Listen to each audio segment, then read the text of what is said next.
Hello everybody! So, I am starting on a project that I've been wanting to do for a very long time. That I've been wanting to do since The Mandalorian came out, Season 1, so a good while ago. But until now, I have not had the supplies or the knowledge of how to do so. But, now I do. So, what I'm making, as you saw in the thumbnail, will be Boba Fett's wrist launcher. The flame launcher shoots flame everywhere. It's going to be awesome. So what I'm going to be doing, and what I've started doing here, is I'm going to be taking apart your average lighter. This is the one that I'm going to be using. I have not started taking this one apart because I don't want to ruin the good one first. So I'm taking apart an old, cheaper one first. That doesn't really work well, so that way I can test out if this is really going to work. I'm really looking forward to this, so I thought you guys might want to see how a lighter works in the top part. So I'm going to do a quick little video on how that works. Okay, so here I got all the pieces laid out from the one that I just took apart. As I said before, this is the one that I'll be taking apart later. But these are the parts that I took off this one. So we got your cap, just the thing that holds it all together. Personally, the coolest part in this is this piece combined with these ones.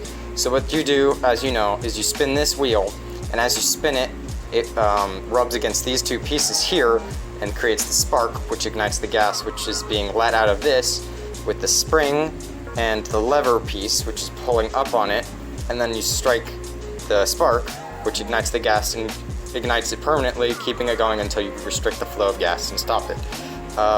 You got your, what do you call that? That's what you turn on and off the gas switch, with which you turn the nozzle, which as you can see it has gears on it. So that's pretty much how a lighter works. The white nozzle is connected to the straw that absorbs the gas as it go up through the nozzle. There we go, get focused. And yeah, so I'm about to take the nozzle off. As you can see, I've already started taking it off a bit, but I thought you guys might want to see what it looks like when I take it off, because this is all going to evaporate super fast. And hopefully I have nothing flammable nearby or something that'll spark. So let's go do that. Alright, so here I'm going to be taking this apart. I'm going to start taking the nozzle off. Just your normal pair of pliers. There it goes. You guys probably won't be able to hear that, but the gas just really started pouring out. You can see it starting to bubble. It's evaporating. I'm going to see how far off the cap I can get. I might be able to do it by hand. Nope. Maybe? Yes. Oh, it came off. Oh, that's cold. Wow. That is freezing cold. Wow. Kind of wondering if this is going to blow up in my face or something, but this is like freezing cold. Like it's ice cold. That's really cool. I knew that it did that, but that's really cool. So this is, probably shouldn't tip it. But yeah, it's all exposed. It's evaporating quite quickly. This thing was full a moment ago. So I'm going to finish getting all this out, and then I will continue the project. Okay, so I just tipped it upside down and I forgot butane did this, is it freezes stuff. So watch this. If I tilt it, oh man, it's stuck. Come on, I probably shouldn't be looking down the barrel. Come on, freeze stuff.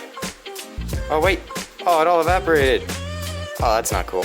I tipped it, and there's a spot on the table over here that has like ice crystals on it.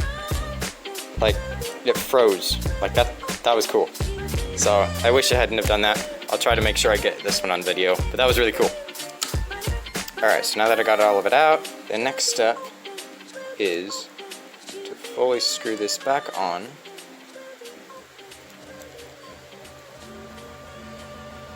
Perfect. Alright, okay, so that's pretty well on, and then, I don't know how well you guys can see, but there's a little spot right there. Here, let me try to get the camera to focus. There's a little spot right there, and that's an injection port. So what I'm going to be doing, and I'm not going to be doing it in this video because I currently don't have the right stuff I need, is I can take a butane capsule, like, obviously this is spray paint, but it'll have a pointed nozzle that'll perfectly slip into there, and then I can simply fill it up with butane to the right amount, and that'll be pure butane, so it won't be the stuff that just like comes out in short gas. It'll spray out really quick instead of just a gentle stream that'll ignite. So it'll actually spray. So the theory there is, it's not really a theory because I've already proved it to be true off camera, is if I had a platform and I put the lighter on it, and then I had a string, or just using a cheap example right here, a string to pull down the lever, I could ignite the output to start, it would spray stuff, and then I would have one of these on my wrist, one of the plasma lighters. These things are so cool. But I would have one of those to ignite the stream, and then it would create a mini flamethrower, and all you would need is this. So this whole thing, like it literally, like my hand, I have big hands, but like that's small. So that's awesome. So it will be a really compact one.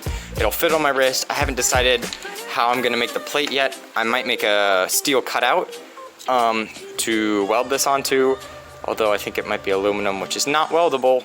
That's education for you guys. But I'm really looking forward to where this is going. You guys just got to see the first few steps. But yeah, I'm gonna be using this one because, you know, I don't want a bright blue flamethrower. Actually, you know what I'm gonna do? This will be my flamethrower, my wrist launcher, and this will be my ice launcher because I could freeze things. That'll be cool. I'm aware that if you get enough in here, you can actually freeze a very small portion of glass and then tap it and it'll shatter. Of course, it won't work on tempered glass because you'd need like 100 of these, but still, that'd be really cool. So I just make this stuff up on the go. Pretty cool. But yeah, now you guys know what I'm doing with the wrist launcher. You guys get to see the first part. I literally just started messing around with this stuff, so I decided I was gonna do it today. So there you go. Now you know that I've started on that. The flamethrower is in an interesting spot right now. So I have everything done. I have every part I need. Now it's just a matter of attaching the plasma lighter mechanism, the part that I've rearranged all this stuff, all the internal mechanisms and stuff. So obviously, as you guys know, if you watch the video, is I extended the button so that way, you know, it's farther away. I just need to figure out how to mount this inside the barrel of the launcher so that the stream will go through here. But I also have to make it so it doesn't burn the circuitry because that would ruin the whole thing, and I really don't want that to happen. So that's the last thing I have to do, and then once I mount that inside, the flamethrower will be completed. And then I will do a grand reveal for it. I'll do some tests. I don't know what I'm gonna do yet because while it's not illegal to have a flamethrower here, I read the law, there's no rules exactly saying flamethrowers are not illegal. But finding a place to test those legally, that'll be kind of hard. So I'll see what happens. But until next time, you guys, this has been Wrist Launcher Part 1. So until next time.